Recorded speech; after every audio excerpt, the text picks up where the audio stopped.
Good morning. Can you guys hear me? All right.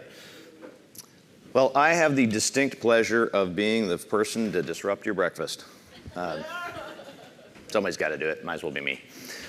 So I wanted to I'm just going to give a few little opening remarks before we kick off. I'm also going to start the first panel, so that's sort of convenient. I'll introduce myself, and then when we come up for the panels and things, we'll have just each of the speakers introduce themselves as well. So I'm Bill Charlton. I'm the director of the Nuclear Engineering Teaching Laboratory, which is our research reactor facility here at the University of Texas at Austin. I'm also a professor in our mechanical engineering department, which is where our nuclear and radiation engineering program is located at. I have kind of a weird background in a ways, but I've worked in academia for the last 25 years, I guess it is. And then I worked at Los Alamos before that, so I won't go into all my details. You can Google me if you want to know that stuff. It's the beauty of academics. You can find anything about us if you want to. I have a few little opening remarks I wanted to start with here. Of course, wanted to welcome everyone here to the second annual Texas Nuclear Symposium. For those of you who were here for the first annual Nuclear Symposium last year, congratulations for making it back. Apparently, we didn't beat you up too badly. Last year, we put this on. It was a little bit in front of Energy Week, just like actually we're at the very beginning of Energy Week this time as well. But we wanted to take this opportunity to sort of talk more about nuclear engineering and nuclear engineering developments and the nuclear energy developments in our community, get an opportunity for us to get together as a community of people and to talk. So I hope this will be a very stimulating experience for you, an educational experience for you. The symposium last year, I think, was a huge success. There was a really large number of people at it. There was a lot of great talks. Mine was really, really good. So if you missed it, there's probably a video out there on YouTube of it or something. But I think it was really, really successful. There was a lot of great conversations, and it's also a really good networking opportunity. So take that opportunity to meet with other people that are here, students, faculty, researchers, practitioners, legislative folks, whoever, and talk to them about kind of your interests. Our plan is to continue doing this. We're going to do these Texas Nuclear Symposia until at least 60% of all electricity in the state of Texas is produced by nuclear sources. It's a bold endeavor. It's also good job security, right? I can keep doing this year after year after year. So I really want to take that opportunity kind of, as you know, nuclear energy is really vibrant in our state right now. There's a lot of interest in deploying new nuclear power systems here. And really across the United States and across the globe, there's a lot of interest in developing additional nuclear power. It starts with, of course, here in the United States, Vogtle 3 and Vogtle 4, which are the first two nuclear power plants to come online here in the United States in a very long time. I won't mention how long because it'll make me seem older. But those two plants came on in 2023 and 2024. And I think for right now, we're kind of on the precipice of, I'm going to use the word explosion in nuclear energy. That's probably the wrong phrase to use, isn't it? Expansion, better word than explosion. Thank you, sir. But I really do feel like that's going to happen here. And a lot of it is driven by the fact that nuclear energy is really the only baseload power system we have that is a clean power system. Produces no CO2 gases, pretty much produces no emissions whatsoever other than heat. And the real desperate need for energy, electricity for AI, data centers, and all these other very power-hungry systems. Our electricity requirements aren't going down, they're only going up. And so nuclear energy, I think, is one of the really great ways that we can actually help serve that. I'm going to give you a little bit of information about our nuclear program here at UT. I actually have a whole giant several pages worth of history. I'm going to skip past all of that. But I will start with, if you don't know, the nuclear program here at the University of Texas at Austin started in 1957. It was the very first nuclear course that we taught. That was 68 years ago, if I did the math right. A little bit less than that because it was taught in the fall, but that's okay.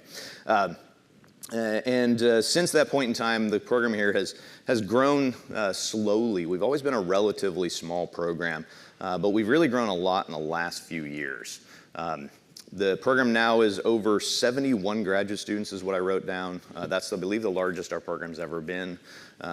The number of undergraduates we teach each year is not so easy to count because they take elective courses, so they're not necessarily signed up in a way that's easy to count. But I counted up the number of students we had in our classes last year, and I tried to eliminate double head counting, which is not super easy for me to do. But when I did it, I got to 185 students. So I'm pretty sure that's close to how many students we educate in a given year as undergraduates. And the faculty here is, I believe, as large as our nuclear faculty has ever been. Dr. Landsberger, who's hiding in the back over there, yeah, hiding. He continues to be our mentor for this entire program. He's the godfather of everything that we do, our source of wisdom. But he has recently stepped down as the area coordinator for our program, and Dr. Haas has taken over as our area coordinator. He's now officially, I think, our leader for the program, which means he's also the one to blame for anything that goes wrong here, including my comments. He also, if you don't know, Dr. Haas served on the Texas Advanced Nuclear Reactor Working Group, which was directed by Governor Abbott, and I think he's really leading a lot of our capability to have an impact in the nuclear energy space in the field here in the great state of Texas. We have a new faculty member, Dr. Zanoni, who officially started this academic year, but she actually was here last year. So I wanted to introduce her as well. She brings a whole new capability to us because her area is medical imaging work, which we haven't had here in our nuclear program before. So it really enhances our capabilities in the nuclear application space. In a somewhat related note, if you don't know, in the last year and a half, our research reactor produced the first medical radioisotopes that's ever made that actually went into a human for treatment of metastatic bone cancer down at MD Anderson. Those were made using our reactor, which is the newest research reactor in the United States. We expect to lose that title in the next year. So if you don't know, there is a research reactor being constructed in Abilene, Texas, which should hopefully take that title from us in 2026, which I think should be super exciting. We're actually looking forward to losing that title. We've had that title since 1992. It's kind of a long time. So we'd like to lose that. And then also I wanted to mention Dr. Klarna, who's also hiding in the back over there, probably working on his presentation. Did I get that about right? Probably. Dr. Klarno is also setting the world afire with, he does a lot of work on digital twins. I think you're going to hear a lot about digital twins. I know he's got at least one talk that he's going to talk about that. But he's been working on a digital twin, which includes one for our research reactor at an ATL, which I believe would be the first digital twin ever operating at a nuclear facility. And we're pretty close to getting that to work. Where's John Ross at? Is he here? John's not here? Oh, we're going to fire him. Yeah, there you go. So he actually wrote the reduced order model for that digital twin.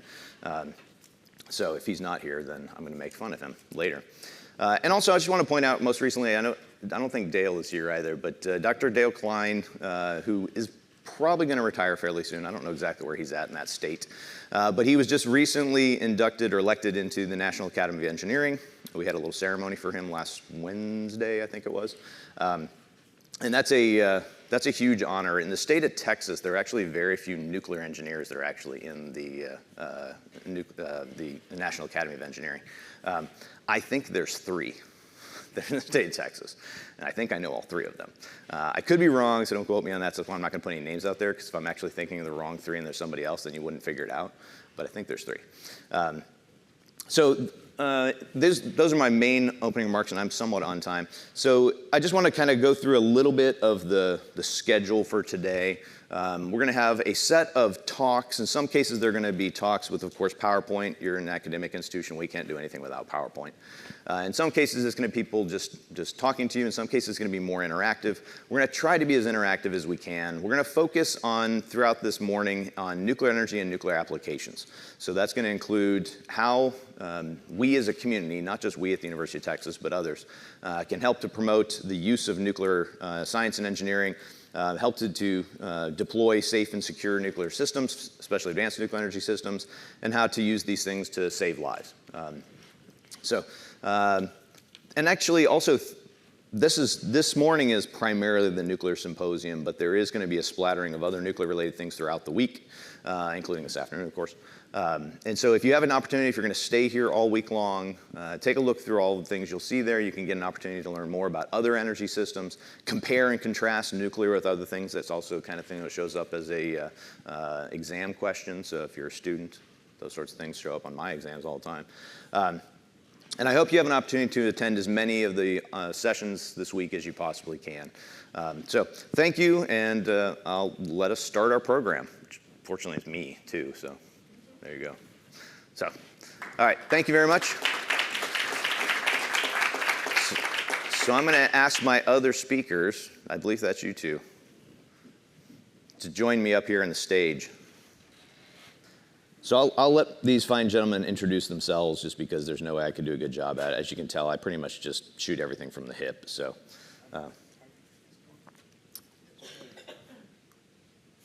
no. Dust. His is working. I guess mine's working. Is it? I don't. I'll just speak. I was 7 years old when the program first started back in 1957. So with God willing, in about another 10 days, I'll be 3/4 of a century. So I can really say, I can really say that the program has done extraordinarily well, certainly within the last 5 years.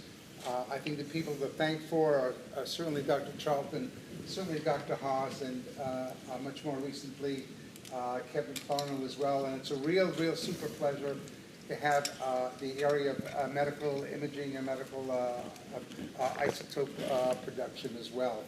So my name is Sheldon Landsberger. I've been here a long time, since back sometime last century, 1997. I was recruited by Dale Klein, and I've always said, Dale, it's the best damn recruit you've ever done in your life. And so as such, without further ado, I give Blake Anderson.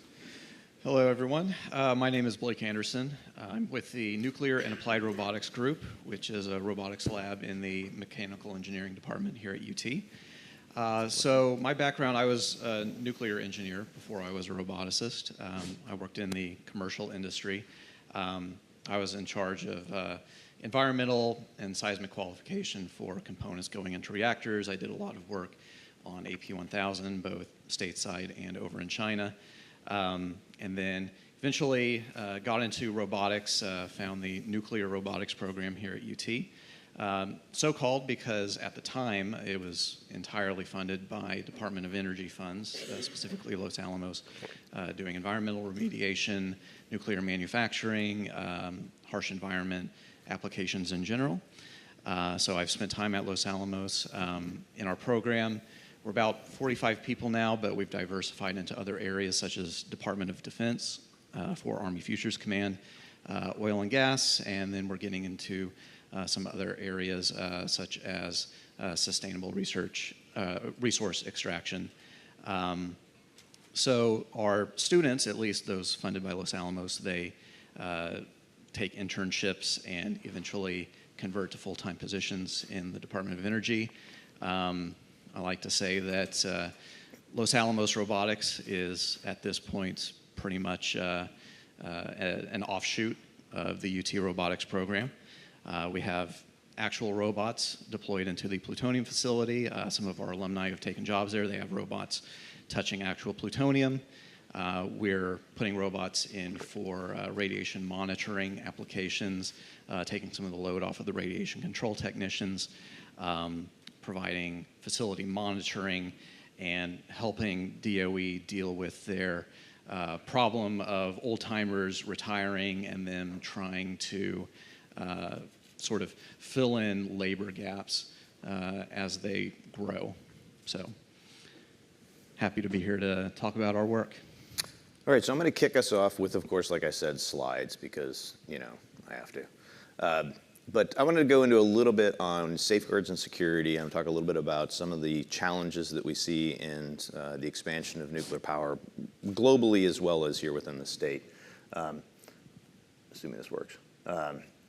So I'm going to talk just a little bit about the expansion that I see. So the two units that I talked about earlier, Vogtle 3 and Vogtle 4, are large-scale baseload nuclear power systems. They are fairly traditional nuclear reactors, like what you would see at Comanche Peak or at STP, South Texas Project. And as such, the safeguards and security of them is largely the same. So they have advanced safety systems, Vogtle 3 and Vogtle 4, but safeguards and security is done in largely the same way. So I don't see much of a challenge from that. We know how to do that kind of work. The challenge really comes from the fact that there's a lot of interest in deploying other types of nuclear reactor systems, specifically small modular reactors and advanced reactor systems that make use of technology that is a little bit different than what is in our traditional baseload systems.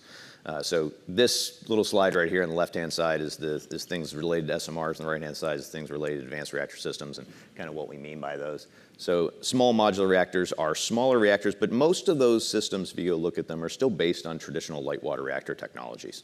So how you would actually operate them, a lot of the fundamentals of the science and engineering of them is very well known. We've been running reactors like that for a long time. But they do still end up with some interesting details from a safeguards and security standpoint, because they typically are, actually, I'll get to on the next slide. I just forgot about that. So they typically use some characteristics that are a little different than the way a typical large baseload power system would run. And advanced reactor systems are those that have all sorts of weird details to them. So they use unique fuel sources like molten fuel sources. They might use liquid metal coolants. They might use triso particles and pebble beds, where they actually use a pebble type fuel that moves around. They might have supercritical fluids or gas coolants to them that is different than our traditional light water reactors. They have very different operational characteristics to how they run and how they refuel. And some of those things lead to some issues that are not necessarily trivial for us to deal with. The first of which is the most obvious. Most of these reactors a lot of the SMR reactors are designed to run for a very long time without refueling. In some cases, they're designed as nuclear batteries. So you put the fuel in there, you seal it up, you run it for 20 years, you pull the entire fuel out and throw it away. That's not necessarily new. If you don't know, that's actually the way a lot of our submarine systems work. It's kind of the same. They don't refuel them, they just run it. And when they're done, they cut the engineering section out and throw it away. In fact, today, they're actually designed to be just thrown away with the boat. Whenever the boat's done, the reactor's done. But those are military systems, and they are safeguarded in a very different way. Also, these systems, because they're designed to run that way, typically use much, much higher enrichments of uranium. Typical nuclear power systems use 4.5% enriched uranium. Most of these systems are designed to use 19.5% enriched uranium, which does mean you're a lot closer to the enrichments which can possibly be used to manufacture a nuclear explosive device. They have smaller dimensions. They have very limited operating history. In some cases, we don't really understand how to operate them as well as we do your typical light water reactors. And they may or may not be as reliable. So I wanted to go a little bit into what safeguards and security is, and then we'll open it up to a little bit of discussion here. Because I'm not sure if everyone actually knows what those terms mean. But in the general definition of these, safeguards means where we're protecting the system against state-level nuclear threats, and specifically somebody trying to divert nuclear material for the purpose of the manufacture of a nuclear explosive device. So this would be, in the United States, for instance, it would be the US or the great state of Texas deciding to take of some of the nuclear material from its civilian nuclear facilities, covertly move that to some location, and then try to use that to manufacture a nuclear weapon. We have systems in place to monitor to and verify that that does not happen. The biggest one, of course, in the United States is the US Nuclear Regulatory Commission. And they do manage a nuclear material accountancy system that verifies the amount of material that we have at all of our facilities on a monthly, yearly, or 18-month basis to make sure that nothing has gone awry and nothing is missing. So that's state-level threats. The other part of this is the security side, which is sub-state threats. So this would be terrorist groups, criminal groups, things like that, trying to steal nuclear material, then for the purpose of harming someone. That could be blackmail. It could be building a radiological weapon to go detonate at a football game or something like that. It could be building a nuclear weapon out of it if they have the capability of doing such a thing, things like that. And again, we have systems in place to try and defeat that and to ensure that that doesn't occur. Those systems include, in many cases, the security systems that are built at the facilities themselves. So if you've ever been to a nuclear facility, you probably saw lots of what we call guns, gates, and guards. So lots of gates and fences and barbed wire and stuff like that. In fact, our research reactor now has barbed wire around it. BTW didn't really need the barbed wire, but it kind of came along with the fence that we did need. So, oh well, we have it. Which means I have something extra to maintain. That's always helpful. But you'll also see guards, people carrying guns, and you'll see also detector systems, intrusion sensor systems, and things like that. So these are systems that we put in place that are usually managed by the facility. They're sometimes managed by the state, and they're usually regulated also internally. So the Nuclear Regulatory Commission regulates the security of my facility out at NATL. And they come in on an annual basis to review everything we do and verify that everything is still up to snuff. So these are the things that we're talking about, is how do we actually ensure that this doesn't happen if we're going to have this, as I referred to it earlier, expansion, thank you, of nuclear power throughout the state of Texas, and especially if there's going to be these other types of systems that we haven't routinely done this with. And I have my opinions, and my opinions are, I think some of the things that these gentlemen here have to talk about are related to this, but I think a lot of what's going to help us in this problem in the future is the fact that we have new analytical methods that didn't exist before. We have the ability to do ubiquitous sensing in a way that we've never done previously. With artificial intelligence, data, and advanced data analytic tools, whatever you want to call it, those systems can actually do a lot of analysis that we were never able to do previously. And I'll give you a couple of examples. This one is one that we actually started a long time ago. In 2020, we actually installed an artificial neural network on our access control system at NETL. So this is like an AI system that's running. But what it does is it just keeps track of all of the accesses. Access control is the little badges that you use to badge in and out of places, right? So you scan your badge, it says, oh, you're Lisa Hartley, and then it lets you in and identifies who you are. In some cases, it also uses your biometric, or it might use a PIN or something like that, but it's a way to identify who you are and to decide whether or not you have authorized access in and out of the facility. Most facilities have some version of this. We have them around here on campus, right? A lot of the buildings, you have to badge in and out of locations on the buildings. So our system, this system that we installed, was really to try and understand better, could you actually use an artificial intelligence system like an artificial neural network to look for off-normal activities, to look for what we would call insider threats. So a bad guy who's coming into the facility and doing things that they wouldn't normally do, and they might be trying to steal material or something like that.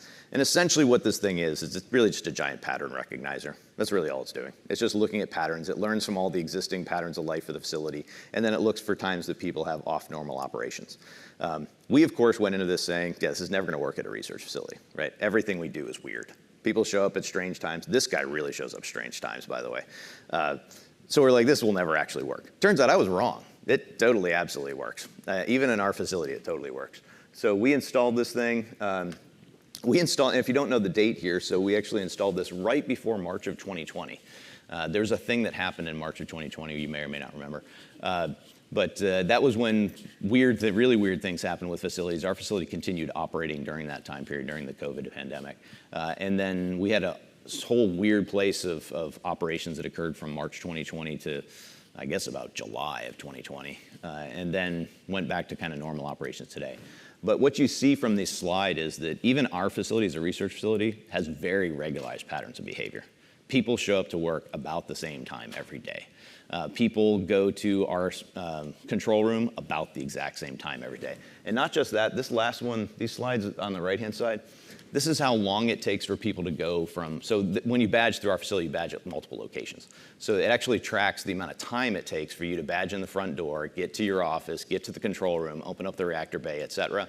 They're extremely regularized behaviors.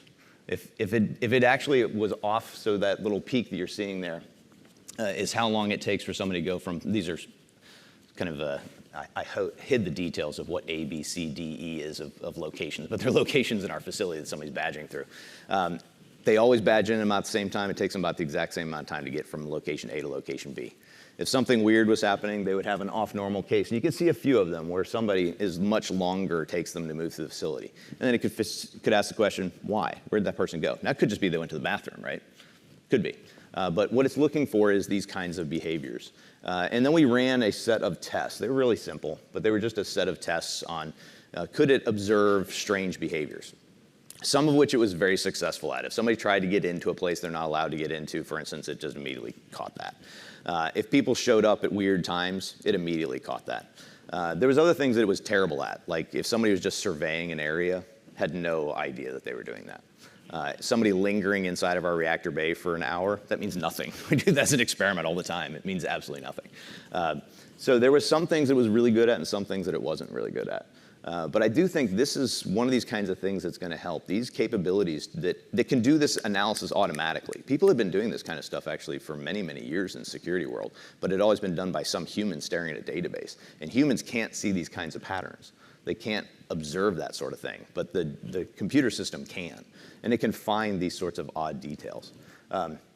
So I think this is one of the areas that I think could be very, very valuable is in terms of nuclear systems that may be operating in a way that's different than we're used to, but allow the computer system to better understand what's going on within the facility and then look for those weird behaviors. And if you can flag them, if there's an insider in our facility who's trying to do something malicious, I can flag that individual. And in some cases, it might just be management going up to that person and saying, hey, what are you doing here? And that might be enough to stop whatever behavior they have. It also might be, hey, somebody's in my facility at 2 o'clock in the morning, and they got into the reactor bay, and I have to call the cops. So that's kind of what I wanted to point out is I think this might be an area that could help with what we're doing. I know Dr. Landsberg is going to talk about something that's very different, but it's related, right? So you're going to talk about the radiochem stuff? All right. Well, the first time I did radiochemistry, I think President Nixon at that time was running against Hubert Humphrey. By the way, the Republicans won that year. Surprise. Okay, so I'll talk a little bit about radiochemistry education and research in our NRE program. Give you a quick overview. I've got about 11 slides, about 2 or 3 of them that I won't get into great depth just because it's got to do with some of the medical isotope production, and we have 2 other people who will be talking about that. Just a little bit of an overview of what we have. The Venn diagram on the left is courtesy of Derek Haas, who gave me that idea a few years ago. If we're looking in the nuclear world, we're looking at nuclear energy, we're looking at global security, which of course Dr. Charlton just talked about, and we're talking about nuclear applications. Just to go over some of the things which we do in our areas include advanced multiphysics, high-performance computing, thermal fluids, non-proliferation, nuclear security, nuclear forensics. Dr. Charlton has done an excellent job in bringing in a program on radiation damage, energy deposition, materials characterization, as well as corrosion. I myself am involved in environmental transport, a term called radio ecology. Of course, Blake Anderson has just talked about applied robotics and manufacturing. And although it just may be a little side thing for the people in your area, it's a very important, in our area, we get over $1 million a year from Los Alamos. It's probably one of the larger grants which we have out here. We also interact with the ORI group in operations research and decision analysis, neutron and gamma imaging, and medical isotope production. You cannot have nuclear power without radiochemistry. There is certainly no doubt about that. This is a very well-known diagram which we have on the left-hand side, starting off with the front end of the nuclear fuel cycle, going all the way through enrichment, mining, enriched uranium, et cetera, you can see all the rest, then disposal, as well as any sort of reprocessing which you have. Back in about 2014, Lawrence Livermore National Lab came up with this particular slide. They called it a radiochemistry renaissance. And I think that's when it really began to change around 2015, 2016. You started to see more programs starting to get involved in radiochemistry because, as I said before, you have to have radiochemistry in one aspect or another in the complete nuclear fuel cycle. I went out to the DOE site and looked at the Nuclear Engineering University programs called NEUP. Here are some typical advanced fuel cycle initiatives which are funded. They include sharp interface tracking and rotating microflows of solvent extraction, alpha radiolysis, simulations of thermodynamic and diffusion properties of actinide oxide fuel, absorption separation, on the sequestration of krypton ion, iodine and carbon-14 on diamond, nanoparticles, development of alternative technetium waste forms, et cetera, et cetera. It's not necessary to go through all these, but just to tell you that the Department of Energy on a yearly basis spends a lot of money on advanced fuel cycle initiatives, which there are. From the education point of view, we have nuclear and radiochemistry is given by Dr. Lapka. We have myself in neutron activation analysis. The famous or infamous Dr. Charlton gives a great course on the nuclear fuel cycle, and I also am giving a course on gamma ray spectroscopy or spectrometry. In fact, it's this week as well, which I won't be here. I'll be in France. Sorry about that. Give you some of the ideas of some of the research which is funded. We have our Nuclear Fuel Cycle Fellowship from Oak Ridge National Lab. We have our research reactor outreach. The Department of Energy has given both Bill and I $200,000 over a 2-year period to be able to use our reactor for both research as well as tours, primarily to the Austin community. We have a new one with Dr. Kevin Clarno on uranium recovery from seawater, an economic analysis, rapid uranium analysis in Texas ores. By the way, there's a mine not working anymore, or at least not being very productive in Texas, that has uranium at 6.6% weight, probably one of the highest in the world. Typically, mining is about anywhere from 0.2 to about 0.4%. So 6% is a huge amount which is out there. We have our educational resource development for uranium nuclear fuel cycle research. Oak Ridge National Lab has invested $100 million, or will be investing, into reinventing itself for understanding uranium. Everything from the fundamental research to the applications.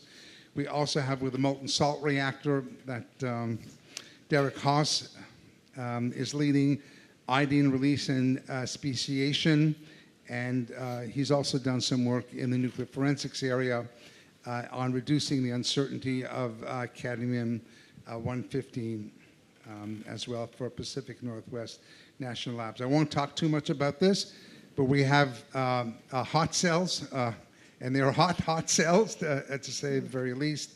And this is really being led by Dr. Charlton as well as Don Nolting. So we've been able to do that. I think Dr. Charlton will be able to talk about that later on. He's also led in the areas of theranostics. And theranostics, these are isotopes that can be used both for diagnostics and as well as therapy. And he's already talked a little bit about that. By the way, I did need permission to get this slide, and it cost me $45. It's money well spent. What can I sell? But I can use it forever and after. And that's the great thing. I will not talk about some of the isotopes now, because I think both Elena Zanoni as well Dr. Charlton will be talking about that. But he'll be talking about lutetium-177. We are also in the area of producing uranium-186. In conclusion, in a short 5 years, we have established a strong radiochemistry program that can serve the nuclear energy, nuclear medicine, and global nuclear security communities as well. And I think, I hate to use the word game changer because it kind of means a lot of different types of things, but this guy was a game changer. He's actually come in here, Dr. Charlton, and really put in the whole medical isotope production as well as research. And so my hat's off to you, sir.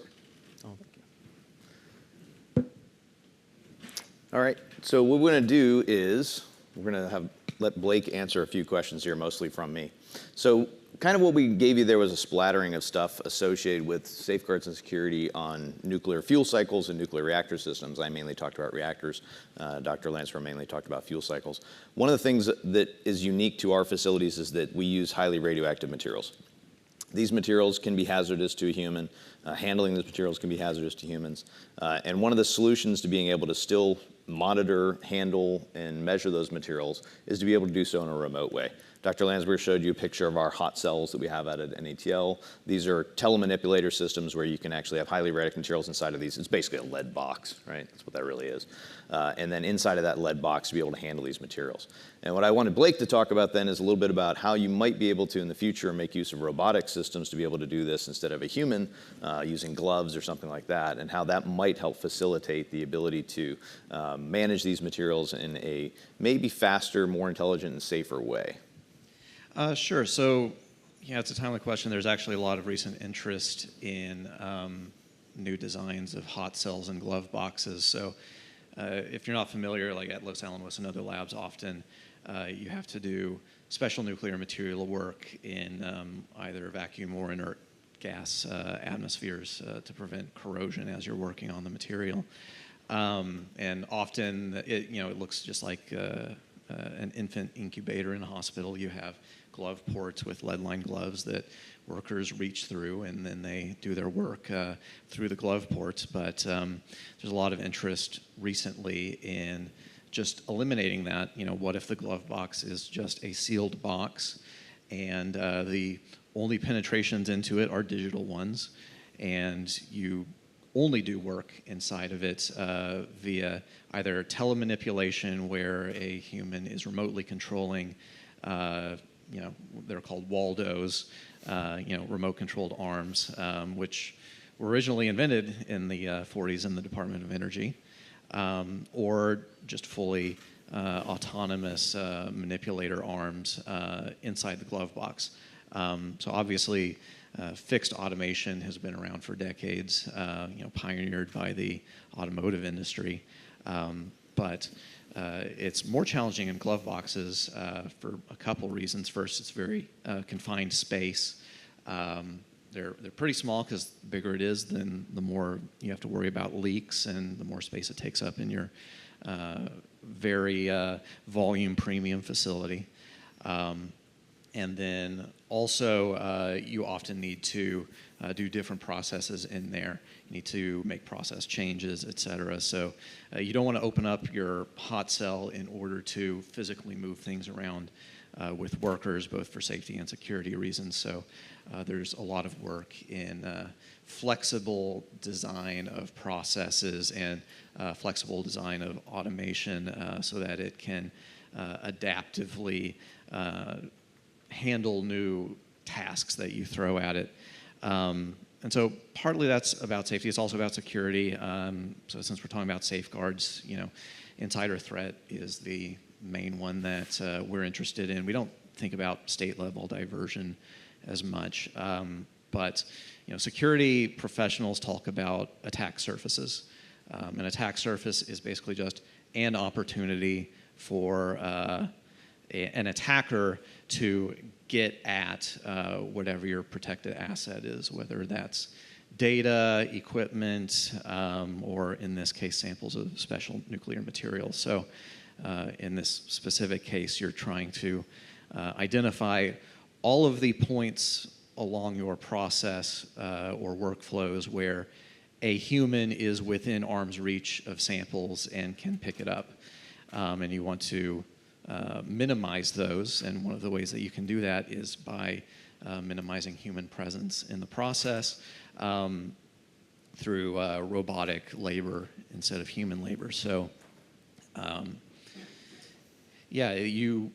whenever possible, we try to replace human security controls, which are often not well understood and can be hard to validate, and it can be hard to tell when a control is not failing. We want to replace human controls with engineered controls, which are more amenable to analysis. Because when you get a security clearance, they ask you all kinds of questions, like they want to know about your financial problems you may have, if you've had any life crises recently. Don't have those with robots. Robots do open up new attack surfaces, digital ones that you have to worry about, but they're attack surfaces that can be mitigated or eliminated through engineered controls. And I actually do more DoD work than Department of Energy these days, and it's a huge focus there. The federal government is getting much more serious about cybersecurity than it once was. That's something that the university here is spending a lot of time and money to deal with, and it's starting to trickle down into Department of Energy as well. A little bit of a lag between them and the defense folks, but it's starting to come down onto the energy side as well. So everything that we do in our lab is high security, sensitive applications. Even our civilian applications are critical infrastructure applications. So that's something that we have come to specialize in. All right, I wanted to leave a little opportunity for questions from the audience. So this is the part where you guys have to do work. This is what pays for your free food and coffee. So are there any questions here from anyone in the audience about the future of nuclear security, nuclear safeguards, how some of these reactor systems are different, about fuel cycle facilities, which I didn't talk much about, how those might be changing and different? You're not going to get any more coffee if you don't ask. Yes, sir. For the less well-informed, I'm curious about the security elements of the material science itself, so like embrittlement. Curious about things like embrittlement and material science themselves. We have an SMR. It goes into a neighborhood down the street. It sits there for 20 years. What kind of material degradation concerns are there? Yeah, that's a great question. And by extension out to large-scale reactors, we have 40-year life. Some of these are being extended to 60, even 80 years. Mm-hmm. What are the material security implications? So that's a great question, because if you don't know, what limits the amount of time that we can leave nuclear fuel in a reactor right now is materials concerns. It's not the enrichment of the fuel. I can enrich fuel higher if I wanted to. I can put more U-235 in there. I can put more fuel into there. It's whether or not the fuel will actually survive. And primarily in today's world, it's the cladding materials. It's the metal tube around the fuel. When that begins to corrode, you'll have failures in that, and that failure would lead to what he's referring to, which is fission products that would then get out of the material. So if that fails, those fission products could go in the water. That water could then potentially get out of the reactor. So if we're running a reactor today where I'm running a fuel for, let's say, 3 to 5 years, then I have to make sure that it can survive in this highly radioactive, hazardous environment with hot temperatures and all this sort of stuff for 3 to 5 years. For some of the small modular reactors, the intention is to leave that fuel into there for 20 years before I take it out. That's going to put additional stresses on that material. And if that does occur, if we fail that fuel from a safety standpoint, it could potentially cause an accident. From a security standpoint, it would be a broken fuel element that has to be managed, that if somebody cans up and puts in some location, I still have to know that it's there and be able to verify that it's still there. And so that's a really great question. I do think that is something that we have concerns about, the long-term reliability of these materials for 20 years. Now, turns out we've actually done this in a weird way. So for instance, my reactor is a research reactor facility, and the fuel in my reactor is designed to live for about 20 years. So it is designed to survive that. Now, mainly it does so by having a thicker cladding material, and the cladding is stainless steel, not zirconium cladding. And we routinely run that fuel. We have fuel, actually I have fuel in my inventory that is from 1965. I was born in 1973. This fuel is older than me, and it's still there, sitting in water, and it's fine. We survey it every single year. Well, that's not true, every 2 years, to verify that there's nothing going on with the cladding and stuff like that. So is it possible? Yes, but it does mean we're going to add additional stresses to those systems. And that requires research to understand those materials characteristics. And especially if we switch from, I referred to stainless steel as my cladding. We know stainless steel really well, right? We've got things that have had stainless steel in them for centuries at this point now. So that material we know really well, but if we switch to more advanced materials, we need to have those studies to understand how these materials survive in these kinds of environments, especially when given a heat stress, a chemical stress, a radiation stress, and things like that. And so I don't necessarily have a great answer to your question other than the fact that I know we can do it for materials that we understand really well. For new materials, I think there's a lot of opportunity for study to better understand how you do that. How do you design these systems? And then I think the other piece is you have to always maintain a response capability. You have to have the ability to detect that we have a problem that's occurring, and how do I respond to ensure that that doesn't have any impact on the safety and security of the local area, that I have no way that those materials are going to get into the environment.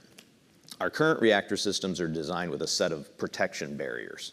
So those barriers, there's multiple independent barriers that are there to keep any radiological materials from getting into the environment and harming the public or the environment. And if you don't know, if I have any of my students here, there are 3 barriers, primary barriers. Trey, what are the 3 primary barriers that keep radioactive material out of the environment? You got your cladding, There you go. actual like reactor building. The primary circuit and the big one. Inconveniently, they actually have the cooling towers on there. They don't have the reactor building. This is a problem we have in the nuclear world. When people think of nuclear energy, they think of hyperbolic cooling towers. BTW, that's not nuclear. That's just the, anyways. So the outside in the reactor, the containment building he's referring to, the confinement or containment building, that's the 3rd barrier. And these are physical structures that prevent those materials from getting into the environment. And so I think you have to maintain multiple systems here. You can't just say any one thing is necessarily going to do it. And I think they have to be built and tested. And that testing takes time and money, especially if you go to new advanced systems. If you're doing light water reactors, we not do that. We can do light water reactors. And we'll do those really well for the next 60 to 80 years. But if you go to advanced systems, we need to test that. Which is why, for instance, the molten salt research reactor at Abilene is being built. It's a test reactor. Its purpose is to be able to explore these questions, because we don't necessarily know all the answers to these. But that's a really great question. I probably didn't give you a very satisfying answer. Other questions? Yes? When you're looking at, like, you talked briefly about, small modular reactors and these new types of reactors, like you said, that are untested, how can, instead of just adding new security systems onto, which can then themselves fail, can you hard engineer some of these things into these systems to be able to be more proliferation resistant per se, or just safety problem? That is also a really good question. I hope the answer to this is yes. So what he's referring to is when we secure nuclear facilities, we basically think of 2 ways of doing that, what we call intrinsic and extrinsic features. Intrinsic features are something that is inherent to the facility itself. There's no way to remove it. So for example, if I ran a nuclear reactor that used no nuclear fuel, well, it would be intrinsically hardened against proliferation because there's nothing to steal. Now, of course, it's not really a nuclear reactor if you have no nuclear fuel, by the way. But this is a ludicrous example to make the point. Then there's also extrinsic features, which is, he's referring to these hardening that you'll do from an engineering structure. So I put something on the outside, I make it a little bit harder. Those extrinsic features are susceptible to failure. They can always break. There's always an earthquake or tsunami or something that could potentially fail those. And so I do think, yeah, my personal opinion, and my colleagues here might have different opinions, but I do think that the intrinsic features are the more important detail. Designing the reactor so that it's intrinsically safe, so that it cannot fail under any off-normal condition you think of. And we don't normally do that. We usually design reactors to operate in a normal behavior, and then we analyze it in off-normal conditions. I think the future is design the reactor for the off-normal condition and make it so that it's strongest in that scenario, and then it gets even stronger whenever something occurs. But yeah, the extrinsic behaviors that you put on, that you build into there, especially if they're being managed by a human, are always susceptible to potential failures. Now, I think robotic systems, something like that, might be a way to do so that takes the human out of the loop. If you know any of almost all of our reactor accidents that have occurred in the past 70 years have been in some way related to a human. TMI, 3 Mile, Chernobyl. There was an Army reactor that somebody yanked a control rod out of it that caused a steam bubble. SL1, yeah, that a bunch of people died at. That was a human. And the humans were, in many cases, the worst thing in the facility. TMI, the humans were the worst things at TMI. They would have been much better off if, whenever the accident occurred, told all the operators, go home, go get a nap, come back in 8 hours. They would have come back, there'd been a pile of water at the bottom of the facility, never would have melted anything, and like, oh, yeah, there's a valve open. Oh, well. So I think the robotic systems might be a solution to part of this too. I don't know if you have any comments on that, Blake. Yeah, I mean, there's potential. Like I said, robotics can eliminate some need for human controls and some opportunities for human failures. They open up new opportunities for failures, but... So you're going to ruin my thesis immediately. Well, I do think it's an improvement because at least you're going from human faults to engineering faults, which are at least more amenable to analysis and modeling and planning, rather than humans. Like, who knows what a person is ever going to do? Yeah, like you brought up Chernobyl. Like, obviously, Chernobyl had engineering issues that contributed to it, but they also had engineered controls to try to prevent what happened from happening, but the humans in the room consciously chose to disregard all of that. They started switching things off. Mm-hmm. So, yeah, definitely try to eliminate the opportunity for people to influence the process without, a sort of planned, dispassionate change cycle in place. Other questions? We got time for maybe one more. I think we're finished at 9 or whatever time it is, 9:30.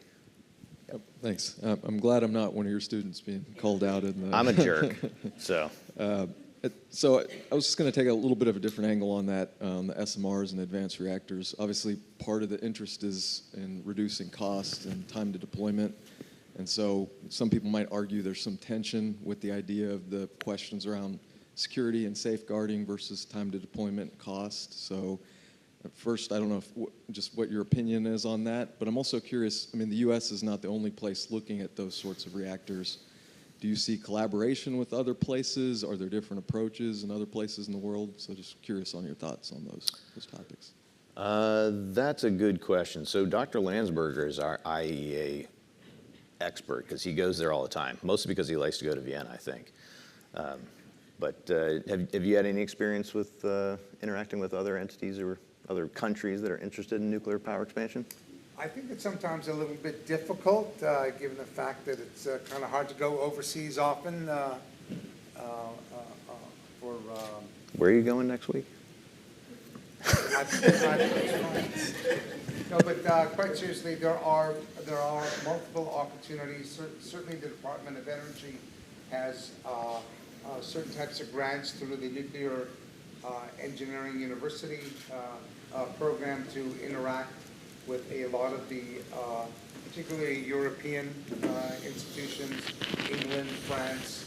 It's just a matter of trying to find it through. But there are certainly good opportunities. The IAEA has a multiple array of workshops and special sessions that you can go to. If you just go to IAEA.org, you will see every single day there's something new happening on some sort of interaction, not only for nuclear power, but also for a lot of medical imaging, radiochemistry, health physics as well. So there are good opportunities out there, but I think we have a lot going on in the USA as well. Yeah, and I think what Dr. Landsberg referred to there, other countries in places like Europe and areas like that, they have very similar technical expertise and experience to what we have here in the United States, and also mostly largely driven by light water reactor technologies. I think maybe your question actually might have more to do with other countries like Thailand or Indonesia, or a country that maybe doesn't have that experience that we had with light water reactors, but now is interested in an advanced reactor, a molten salt reactor, or something like that. That would definitely open up some new questions. How do they have the expertise to be able to manage that? Do they have the state level expertise to build a safeguards and security system from a state level? That all needs to exist. Some of those countries, yes, they have some of that. So like, for instance, Indonesia does. Some of the others probably not. They don't have that expertise. They won't have the human capital. They won't have the humans who have nuclear expertise and nuclear engineering knowledge. And that would probably, in some of those countries, that actually might be their longest pole in the tent, actually. In many cases, they'll have the capital to be able to fund these things, but they don't have the people, and it takes years to develop a human. I can build a building a lot faster than I can build a human. So I wouldn't be surprised if in a lot of cases that would be really their big limiting endeavor. How would you actually have the humans in place to be able to secure those systems? And a nuclear accident anywhere in the world is a nuclear accident everywhere in the world. It's absolutely true. Let me say that the IAEA had a conference last year on small modular reactors, microreactors. I was shocked to find out there were 454 pages. There were about 300 different types of abstracts that came in. So there's a lot of interest worldwide. There's certainly no doubt about it. But certainly a human capacity building is probably the number one or number two area that the IAEA is always trying to be able to do. How do you get the people trained over a long period of time? It's not overnight, you know. It's not like cramming for a math exam the week before. I think I've done that a few times, right? And so as such, you have to have a long-term vision in the same way that you have to have a long-term vision for energy, any type of energies which we have, right? So, good question. All right, well, I will finish with, we have about 30 seconds left. I'll finish with safety and security and safeguards, the 3 S's as we call them. Without them, we're not going to have expansion of nuclear power. It has to occur alongside it. And I would like to see a world in which we design those 3 S's into the facility at the beginning, not at the end. Historically in the past, safeguards and security were always done afterwards. You build the plant, and then afterwards you scratch your head like, oh crap, I got to put some fences around this thing or something. And in today's world, I think it's build that in the beginning so that you actually save yourself money, you build in those intrinsic features, and you make it sure that those plants are safer and more secure from the beginning, and you don't ever have these questions arise. So that's our plan, and I'm sticking to it. All right, I believe we are done, sir. I have no idea who's up next.